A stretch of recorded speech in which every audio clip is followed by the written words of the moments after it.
ఇదిగో బావా, ఇప్పుడు మన ముందున్న ఆప్షన్ ఒకటే, 4 లక్షలు ఇల్లు కట్టడం. కట్టచ్చు, అది పెద్ద ఇంపాసిబుల్ ఏమి కాదు, కానీ అది ఎప్పుడు కూలిపోద్ది అనేది నాకు తెలియదు. నీకు వద్దంటావురా బాబు, కూలిపోయి చచ్చిపోతావురా. ఏదైనా మంచి ఐడియా ఉంటే చెప్పలేతే బాబా కూర్చో బావా. ఎప్పుడు కూడా ఈ బావ బతుక్కోరి కూడా ఈ బామ్మకి. బాంటికి రా. ఇప్పుడు మన దగ్గర ఉన్న డబ్బు ఎంత? 4 లక్షలు. 4 లక్షలు. కానీ నువ్వు ఇల్లు కట్టినా కట్టకపోయినా అక్క దగ్గర తీసుకున్న డబ్బు ఎంత? 10 లక్షలు. అంటే మనం ఇప్పుడు ఈ 4 లక్షల్ని మోర్ దాన్ డబల్ చేయాలి. స్టాక్ మార్కెట్ గేక్ మార్కెట్ అని అంటే సాంకలేషన్ అయ్యం కాదు. సాధారణంగా మీరు వైట్ మనీ బ్లాక్ మనీ చూసుంటారు, కానీ ఇది బ్లూ మనీ, అంటే నీలం ధనం. ఇల్లు ఇలా 100% లీగల్. అది సరే, మరి 4 లక్షల డబ్బులు అవుతాయి. యాక్చువల్లీ అర్జెంటీనాలో గవర్నమెంట్ చాలా కష్టాల్లో ఉంది. అక్కడ కరెన్సీ పెసో. కానీ కొన్ని రోజుల తర్వాత ఈ పెసోని కరెన్సీగా తీసేసి డాలర్ని కరెన్సీగా పెట్టబోతున్నారని అక్కడ జనాలు చాలా గట్టిగా నమ్ముతున్నారు. అక్కడ డాలర్కి గిరాకీ బాగా పెరిగిపోయింది.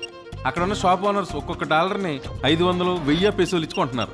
అంటే ఒక డాలర్ 250 రూపాయల నుండి 500 రూపాయలు అనమాట. ఒక డాలర్ 80 రూపాయలే కదా. అదే కదా మ్యాజిక్. ఇక్కడ ఒక డాలర్ ప్రపంచం అంతా 80 రూపాయలే, కానీ అర్జెంటీనాలో మాత్రం 800 రూపాయలు. అవన్నీ ఓకే, కానీ మన 4 లక్షలు 10 లక్షలు ఎలాగవుతాయిరా? అక్కడికే వస్తున్నా. సింపుల్. యుఎస్లో నాకు ఫ్రెండ్ ఉన్నాడు. ఆడికి మనం మన దగ్గర ఉన్న 4 లక్షలు ట్రాన్స్ఫర్ చేస్తాం. ఆడు దాన్ని డాలర్లలో మార్చుకుని అర్జెంటీనా వెళ్ళి వాటిని పెసోలుగా మార్చి మనకు రూపాయలుగా ట్రాన్స్ఫర్ చేస్తాడు. ఇంత ఈజీ అని తెలిస్తే అందరూ ఇదే చేయరా?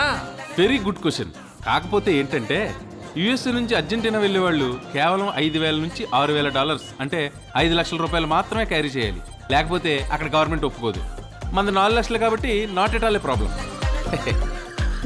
రాంగ్ టైంలో వచ్చిన కమిడియన్ అనుకున్నాను రా, కానీ నువ్వు రైట్ టైంలో వచ్చిన దేవుడు రా. లెట్ us స్టార్ట్ ప్రాజెక్ట్ నీలందరం. చూసి పంపండి, ఇది అసలే అమెరికా అకౌంట్. ఇది అమెరికా అకౌంట్ కాదు, SV Nagar account.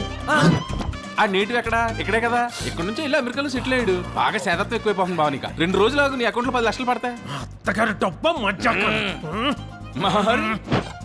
Suresh. Hi అండి మోహన్ గారు. మా బావా సుబ్రహ్మణ్యం.